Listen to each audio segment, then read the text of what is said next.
요한복음 7장 14절부터 24절까지 우리 한 절씩 교독합시다. 이미 명절의 중간이 되어 예수께서 성전에 올라가사 가르치시니 유대인들이 놀랍게 여겨 이르되 이 사람은 배우지 아니하였거늘 어떻게 그를 아느냐 하니 예수께서 대답하여 이르시되 내 교훈은 내 것이 아니요 나를 보내신 이의 것이니라. 사람이 하나님의 뜻을 행하려 하면 이 교훈이 하나님께로부터 왔는지 내가 스스로 말함인지 알리라. 스스로 말하는 자는 자기 영광만 구하되 보내신 이의 영광을 구하는 자는 참되니 그 속에 불의가 없느니라. 모세가 너희에게 율법을 주지 아니하였느냐? 너희 중에 율법을 지키는 자가 없도다. 너희가 어찌하여 나를 죽이려 하느냐? 무리가 대답하되 당신은 귀신이 들렸도다. 누가 당신을 죽이려 하나이까? 예수께서 대답하여 이르시되 내가 한 가지 일을 행하매 너희가 다 이로 말미암아 이상히 여기는도다. 모세가 너희에게 할례를 행했으니 그러나 할례는 모세에게서 난 것이 아니요 조상들에게서 난 것이라. 그러므로 너희가 안식일에도 사람에게 할례를 행하느니라. 모세의 율법을 범하지 아니하려고 사람이 안식일에도 할례를 받는 일이 있거든 내가 안식일에 사람의 전신을 건전하게 한 것으로 너희가 내게 노여워하느냐. 같이 읽습니다. 외모로 판단하지 말고 공의롭게 판단하라 하시니라. 아멘. 초막절을 앞두고 예수님의 동생들이 예수님을 찾아왔습니다. 그들은 예수님에게 자신을 세상에 나타내소서라고 인간적이고 세상적인 충고와 조언을 건넸습니다. 인간적이고 세상적인 방식은 세상에 자신을 알리는 것입니다. 세상이 나를 알아야만 성공할 수 있기 때문입니다. 그러나 예수님은 묻혀서 일하는 사람이셨습니다. 이것이 주님의 방식입니다. 주님은 주의 뜻을 행했지만 자신을 드러내려고 애쓰지 않으셨습니다. 예수님은 자신을 드러내는 일에는 조금도 관심이 없으셨습니다. 오히려 자신을 세상에 감추셨습니다. 우리가 주님께 맡겨주신 일을 감당할 때는 최선을 다해야 합니다. 그러나 그 일을 한 뒤에는 나를 드러내지 않아야 합니다. 그것이 주님의 방식이기 때문입니다. 그래야 예수님이 드러나십니다. 내가 드러나기 시작하면 예수님이 뒤에 묻히십니다. 그러나 나를 감추고 나를 드러내지 않을 때 예수님이 나를 통하여 드러납니다. 예수님의 영광을 받으십니다. 동생들은 예수님에게 형님, 우리 같이 초막절을 지키러 예루살렘에 올라갑시다 라고 제안했습니다. 그러자 예수님은 내 때는 아직 이르지 아니하였다. 나는 명절에 아직 올라가지 않겠다 라고 거절하십니다. 그 후 하나님의 때가 되자 이제 예수님은 혼자서 조용히 예루살렘을 향해 올라갔습니다. 갈릴리에서부터 예루살렘까지는 약 65마일입니다. 걸어가면 한 3일에서 4일 정도 걸리는 거리입니다. 예수님은 혼자서 갈릴리에서부터 예루살렘까지 터벅터벅 3박 4일을 걸어가셨을 겁니다. 걸어가시는 동안 예수님이 무슨 생각을 하셨을지는 아무도 모릅니다. 그러나 예수님에게는 그 시간이 아버지 하나님과 풍성한 교제를 나누시는 시간이었을 거라고 생각이 됩니다. 사람과 함께 걸어가면 이야기를 하기 때문에 좀 덜 지치죠. 그런데 혼자 가면 힘들어 보이지만 외로워 보이기도 하지만 근데 혼자 가면 대신 내 곁에 계시는 예수님과 풍성한 교제를 나눌 수 있다는 장점이 있습니다. 예수님은 지금 터벅터벅 3박 4일을 하나님과 서로 교제를 하시면서 예루살렘에 올라가십니다. 예루살렘에 예수님이 도착하신 것은 초막절 중간이 다다랐을 때였습니다. 초막절 절기는 일주일간 지키는데 아마 3일 또는 4일째 되는 날 예수님이 예루살렘에 도착하셨을 겁니다. 예수님은 곧장 예루살렘 성전으로 올라가십니다. 그리고 그 성전에서 예수님께서 사람들에게 말씀을 가르치기 시작합니다. 그 내용이 오늘 우리가 살펴볼 14절부터 24절까지의 내용입니다. 자, 우리 14절을 같이 한번 읽읍시다. 이미 명절의 중간이 되어 예수께서 성전에 올라가사 가르치시니. 예수님께서 성전에서 가르치시는 첫 장면입니다. 그런데 예수님께서 성전에서 가르치시는 이 첫 장면에 예수님이 무엇을 가르치셨는가는 성경은 기록하지 않습니다. 그러나 우리는 어렵지 않게 추측할 수 있습니다. 예수님은 가시는 곳마다 언제나 하나님 나라를 가르치셨습니다. 그리고 가시는 곳마다 언제나 하나님 나라의 복음을 선포하셨습니다. 당연히 예수님이 예루살렘 성전에 가셔도 하나님 나라를 말씀하셨고 하나님 나라의 복음을 선포하셨을 겁니다. 랍비들은 성경을 근거로 언제나 율법을 가르쳤습니다. 회당이든 예루살렘 성전이든 랍비들은 언제나 성경을 근거로 율법만 가르쳤습니다. 그런데 예수님은 어느 날 갑자기 나타나셔서는 회당에서든 예루살렘 성전에서든 성경을 근거로 율법을 가르치지 않으시고 하나님 나라를 가르치기 시작하셨습니다. 율법이 아닌 하나님 나라의 복음을 선포하기 시작하셨습니다. 이는 지금까지 어떤 랍비도 가르치지 않은 내용이요, 지금까지 유대인 중에 어느 누구도 들어보지 못한 말씀이었습니다. 똑같은 성경을 가지고 가르쳤지만 랍비들은 율법을 가르쳤고 예수님은 하나님 나라와 복음을 가르치셨습니다. 그러자 유대인들이 전혀 들어보지 못한 똑같은 성경을 근거로 말씀을 가르치는데 전혀 들어보지 못한 예수님의 가르침에 대해서 이와 같이 반응을 보입니다. 15절입니다. 같이 읽읍시다. 유대인들이 놀랍게 여겨 이르되 이 사람은 배우지 아니하였거든 어떻게 그를 아느냐 하니. 지금 이 예수님의 가르침에 대한 유대인들의 반응은 놀라움입니다. 그런데 이 놀라움은 부정적인 의미도 있고 긍정적인 의미도 있는데 여기서는 부정적인 의미입니다. 이 사람은 배우지 아니하였거늘 어떻게 그를 아느냐. 이것은 배우지 않은 자가 뭘 제대로 알겠느냐, 좀 비아냥거리는 말입니다. 아니 어디서 저런 근본 없는 가르침을 하고 있느냐, 무시하는 말입니다. 그러니까 유대인들이 전혀 들어보지 못한 예수님으로부터 하늘나라의 가르침을 받은 이후에 저들의 반응은 무시하고 무지함을 드러냅니다. 사람은 외모를 보고 그 사람의 모든 것을 판단합니다. 유대인들도 예수님을 지금 외모로 보고 예수님을 판단하고 있습니다. 오늘 우리식으로 표현하면 예수님은 아주 유명한 신학교 출신이 아닙니다. 오늘 우리식으로 하면 예수님은 아주 유명한 큰 교회 목회자도 아닙니다. 한때는 많은 무리들이 예수님을 따라다녔지만 우리가 6장 60절 이하에서 봤던 것처럼 예수님이 하나님 나라의 복음을 선포하시자 예수님을 따라다녔던 수많은 제자들마저 예수님을 버리고 떠나갔습니다.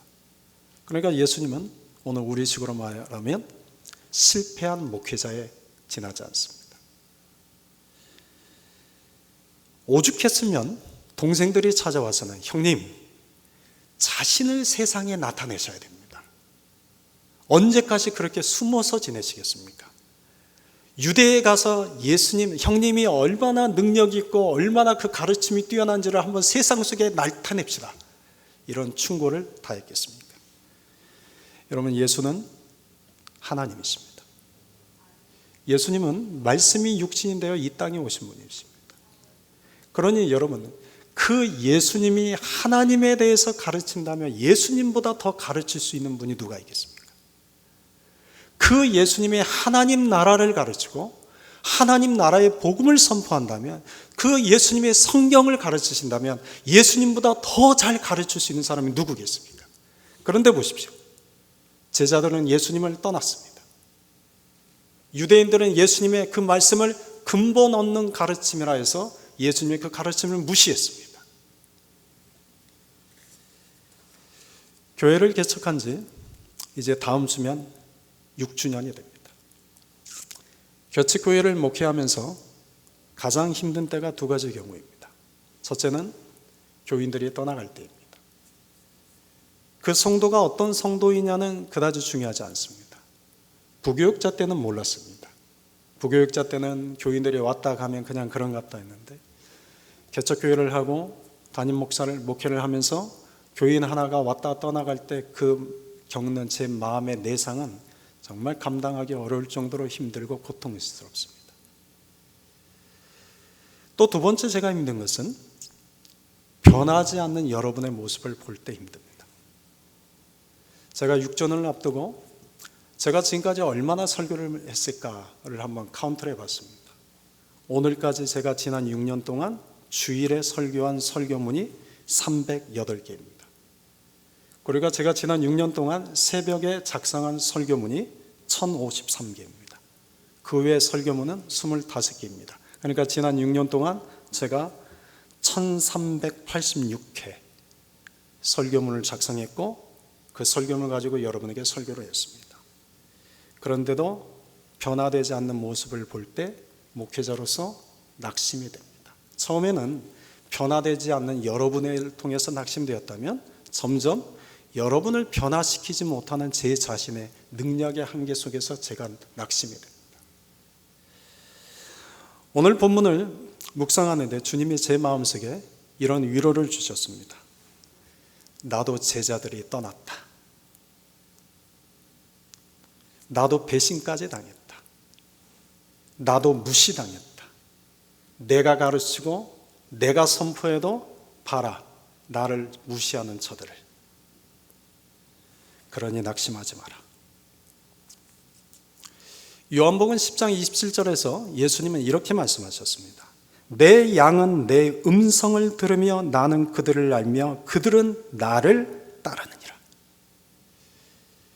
주님의 양은 주님의 음성을 듣습니다.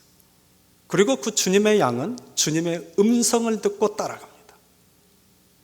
그러나 주님이 말씀하셔도 그 음성을 듣지 않는 사람은, 주님이 말씀하셔도 그 음성을 듣고 따라가지 않는 사람은 주님의 양이 아니라는 얘기입니다. 내 양은 내 음성을 듣고 내 양은 나를 따른다. 떠나갔던 많은 제자들이 있었습니다. 예수님 지금 예루살렘 성전에서 하나님 나라와 복음을 선포하는데 유대인들이 그것을 보고 근본 없는 가르침이라고 해서 예수님을 무시하고 있습니다. 그들은 예수님의 양이 아니기 때문입니다. 목회자인 제가 할 일은 주의 음성을 여러분에게 들려주는 것입니다. 여러분에게 그 주의 음성을 들려줄 때 주의 양은 주님의 음성을 들을 것이요, 그 음성을 듣는 자들은 주님을 따라가게 될 것입니다. 저는 여러분들이 주의 양이게 되기를 소망합니다. 유대인들은 예수님의 외모만 보고 예수님의 가르침을 무시했습니다. 이 사람을 배우지 아니하였거늘 어떻게 그를 아느냐. 지금 무시와 무지를 드러냅니다. 그래서 예수님께서 그들에게 이렇게 대답하십니다. 16절에 보면 내 교훈은 내 것이 아니요 나를 보내신 이의 것이니라. 지금 예수님은 누구를 드러내고 계십니까? 나를 드러내고 계십니까? 하나님을 드러내고 계십니까? 예수님이 그 말씀하시는 것이 하나님으로부터 온 것이지만 또 이 말씀 속에서 예수님은 끝까지 하나님을 드러내십니다.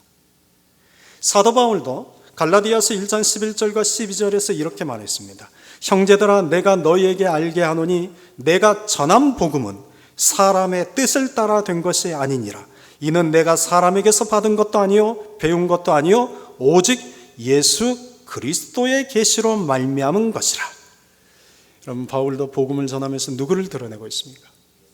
예수를 드러냅니다. 바울도 누구를 높이고 있습니까?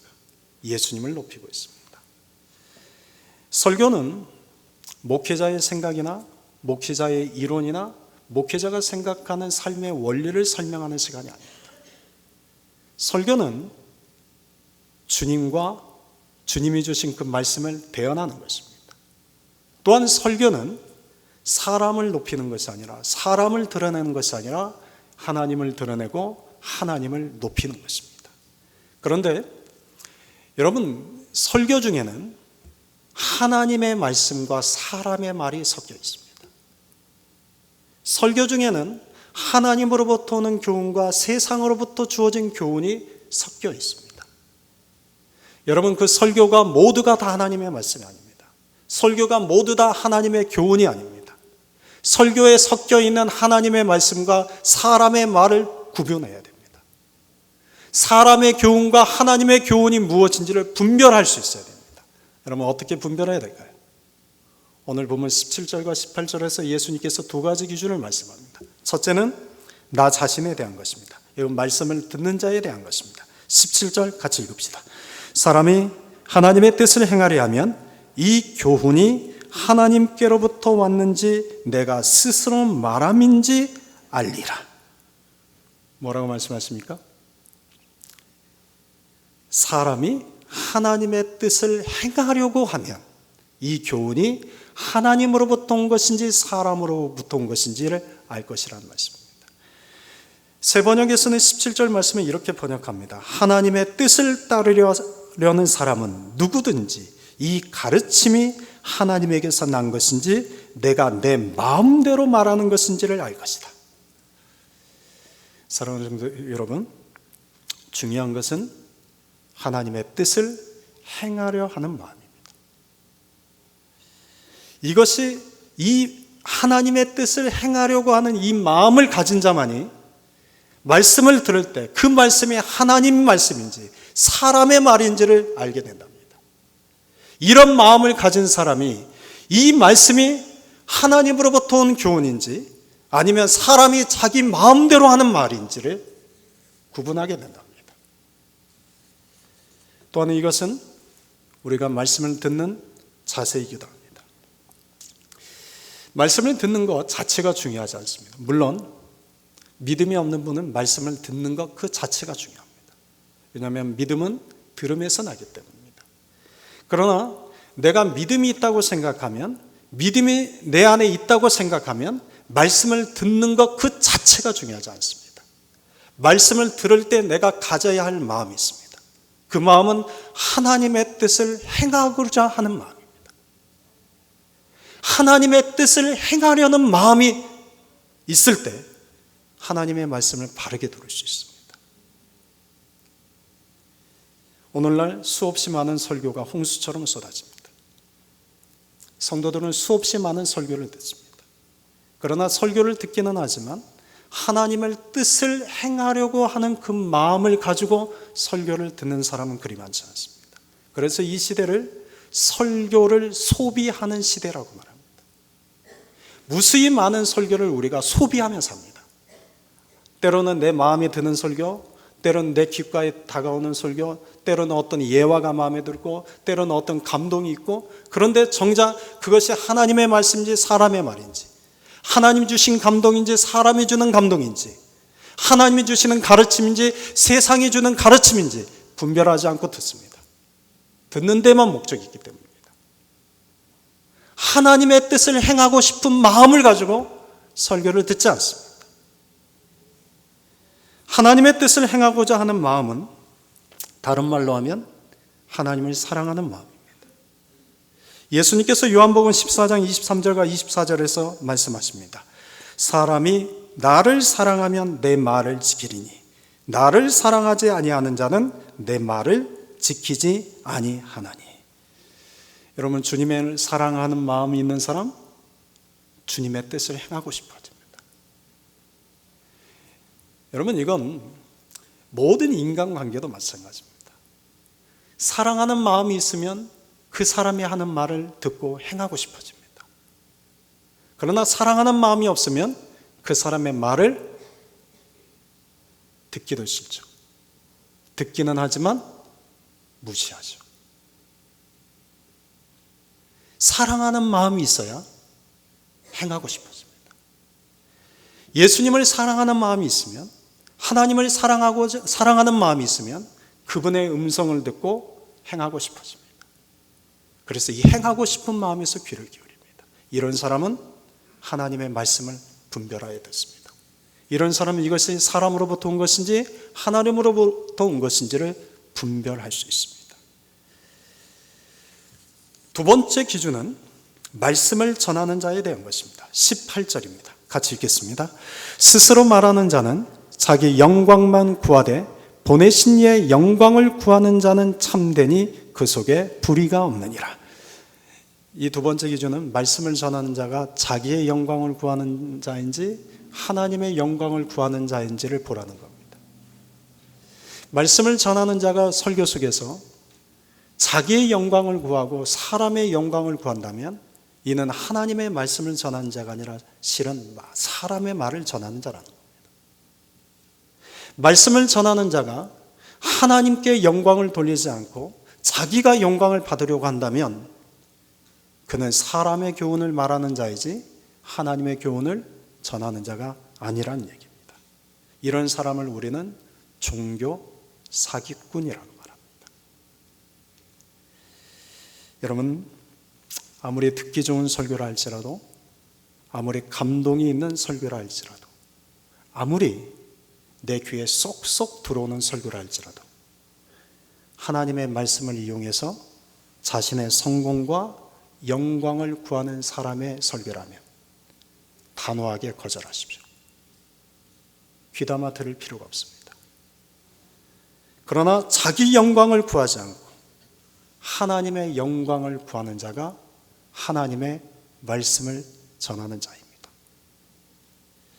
예수님께서 요한복음 12장 43절에서 유대 종교 지도자를 향해서 이같이 말씀하셨습니다. 그들은 사람의 영광을 하나님의 영광보다 더 사랑하였더라. 사람의 영광을 하나님의 영광보다 더 사랑하였더라. 예수님께서 유대 종교 지도자를 보고 하신 말씀입니다. 예수님께서는 하나님의 영광을 구하셨습니다. 예수님에게 하나님의 영광은 요한복음에서는 단 한 단어로 이렇게 정의하면 됩니다. 십자가입니다. 예수님에게 하나님의 영광은 십자가 한 단어입니다. 예수님은 일평생 이 십자가를 위해 사셨습니다. 그리고 예수님은 그 십자가 위에서 자기를 못 박히심으로 우리를 살리셨습니다. 이것이 하나님께 영광이었습니다. 우리는 십자가를 하나님의 영광으로 생각하지 않습니다.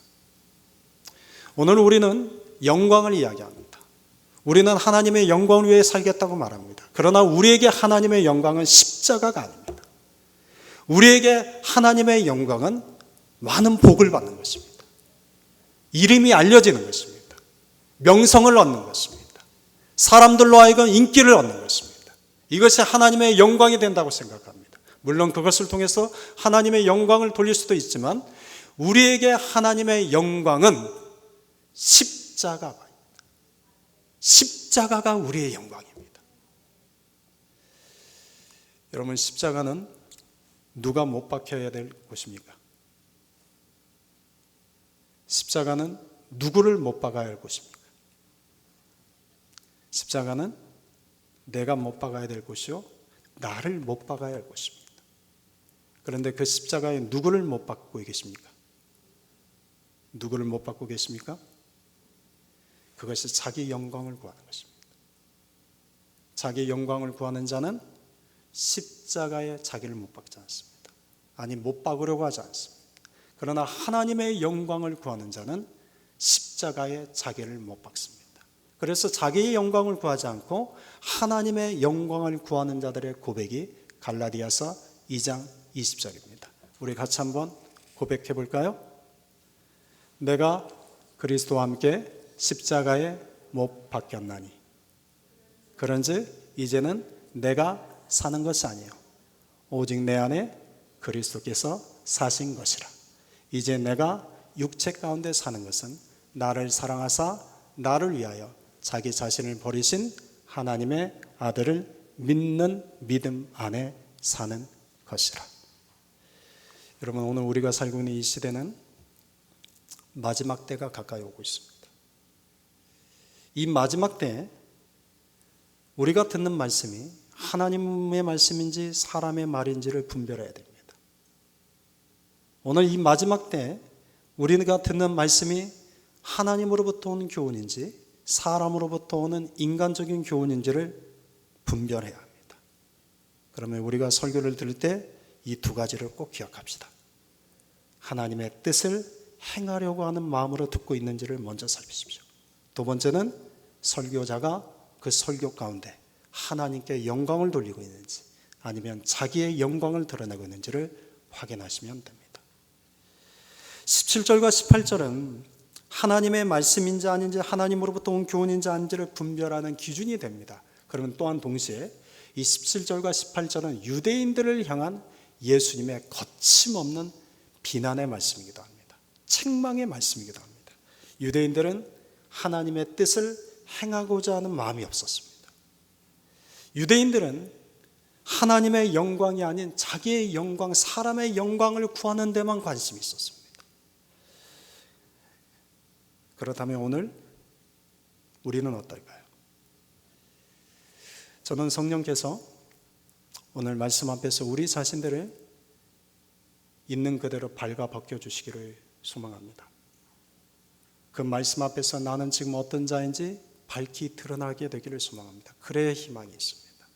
여러분, 나는 하나님의 뜻을 행하고자 하는 마음이 있으십니까? 나는 내 영광이 아닌 하나님의 영광을 구하려고 하고 계십니까? 하나님의 뜻을 행하려는 마음은 없고 자기의 영광만 구하려는 유대인들의 삶은 어떤 결론에 이르게 될지 19절에서 이렇게 말씀합니다. 19절 같이 읽읍시다. 모세가 너희에게 율법을 주지 아니하였느냐? 너희 중에 율법을 지키는 자가 없도다. 너희가 어찌하여 나를 죽이려 하느냐? 하나님의 뜻을 행하려는 마음은 없고 자기 영광만 구하는 자의 삶에는 한 가지 분명한 특징이 있습니다. 그 특징이 너희 중에 율법을 지키는 자가 없도다. 무슨 말입니까? 말씀을 알고 말씀에 대한 지식이 있지만 정작 삶 속에서 그 말씀을 지키는 자가 없다는 겁니다. 그 결과 유대인들이 예수님을 죽이는 자들이 됩니다. 너희가 어찌하여 나를 죽이려 하느냐? 여러분, 예수님을 죽인 것은 이방인들이 아닙니다. 예수님을 죽인 것은 하나님이 택하신 자들입니다. 하나님의 말씀을 받은 자들입니다. 하나님을 믿는다고 안식일이면 안식일을 지키고 절기 때는 예루살렘 성전에 가서 희생 제물을 드렸던 유대인들입니다. 너희 중에 율법을 지키는 자가 없도다. 너희가 어찌하여 나를 죽이려 하느냐? 여러분, 이 말씀이 어찌 2000년 전 유대인들만 해당하는 말씀이겠습니까? 2000년 전에는 시공간을 초월해서 오늘 이 시대를 살아가는 우리에게도 주님이 하시는 말씀입니다. 너희 중에 율법, 말씀을 지키는 자가 없도다. 너희가 어찌하여 나를 죽이려 하느냐? 여러분, 우리도 창세전에 그리스도 예수 안에서 하나님께 택함 받은 자들입니다. 우리도 하나님의 말씀 복음을 받은 자들입니다. 우리도 유대인들처럼 하나님을 믿는다, 예수님을 믿는다고 말하는 자들입니다. 우리도 주일 성수하는 자들입니다. 그런데도 우리의 특징은 하나님의 뜻을 행하고자 하는 마음이 없습니다. 우리의 특징은 하나님의 영광을 구하려는 마음이 없습니다. 그래서 우리의 삶에는 언제나 말씀과는 상관없는 삶을 살아갑니다. 결국 그런 우리의 삶이 결론적으로 예수님을 또다시 십자가에 못 박게 하는 자가 됩니다. 그래서 20절에 이 말을 듣자 유대인들이 아주 격한 반응을 보입니다. 우리 같이 한번 읽어볼까요? 무리가 대답하되 당신은 귀신이 들렸도다. 누가 당신을 죽이려 하나이까? 여러분, 우리 중에도 이런 반응을 보일지 모르겠습니다. 내가 예수님을 또다시 십자가에 못 박게 한다고요? 내가 믿음이 있는데 나를 무시하는 것 아닙니까? 내가 어떻게 예수님을 또다시 십자가에 못 박는 자가 된단 말입니까? 이 질문에 예수님은 더 이상 답변을 하지 않습니다. 누가 당신을 죽이려 합니까? 누가 예수님을 또다시 십자가에 못 박게 한단 말입니까? 이 질문에 예수님은 더 이상 답을 하지 않습니다. 앞에서 말씀하신 것으로 충분하기 때문입니다. 이미 앞에서 말씀하신 것으로 더 이상 다른 말씀을 하지 않으셔도 되었기 때문입니다. 여러분, 믿음은 마음에서 시작하지만 믿음은 삶에서 드러나는 것입니다. 믿음은 마음에서 시작하지만 믿음은 삶에서 드러나는 것입니다. 여러분, 기독교는 종교입니까? 아닙니까? 기독교는 종교입니까? 아닙니까? 기독교는 종교입니까? 기독교는 종교가 아닙니다. 기독교는 종교가 아니라 기독교는 삶 속에서 예수님과 친밀한 인격적 관계를 맺고 살아가는 삶입니다. 다시요. 기독교는 종교가 아닙니다. 기독교는 삶 속에서 예수님과 친밀한 관계를 맺고 살아가는 삶입니다. 그래서 종교가 아닙니다. 그런데 삶 속에서 예수님과 친밀한 관계를 맺고 살아가는 데는 관심이 없다면 기독교를 종교로 만드는 것입니다. 여러분, 종교인이십니까? 크리스찬이십니까? 여러분은 종교인이십니까? 크리스찬이십니까? 대답해 보시죠. 종교인이십니까? 크리스찬이십니까? 여러분은 크리스찬이십니다. 그렇다면 크리스찬이라면 우리의 삶에 예수님과 관계를 맺고 살아가는 삶을 살아가는 것입니다. 종교인이 되지 마십시오. 기독교인이 되십시다. 종교인이 되지 말고 기독교인으로 살아갑시다. 교회를 다니고 있습니다. 그리고 주일날 예배를 드립니다. 직분을 받았습니다. 그리고 섬기고 있습니다. 그런데 내가 삶 속에서 하나님 말씀과는 상관없는 삶을 산다면, 내가 살아가는 삶 속에서 예수님과는 전혀 상관없는 삶을 살아가고 있다면 그건 종교인입니다.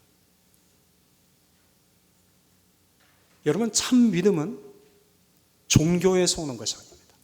참 믿음은 예수님과의 관계에서 옵니다. 참 믿음은 교리에서 오는 것이 아닙니다. 참 믿음은 봉사나 섬김이나 직분에서 오는 것이 아닙니다. 참 믿음은 예수님과의 관계 속에서 주어지는 선물입니다. 그래서 저는 우리 모두가 예수님과 참된 믿음의 관계를 가지고 살아갈 수 있기를 바랍니다.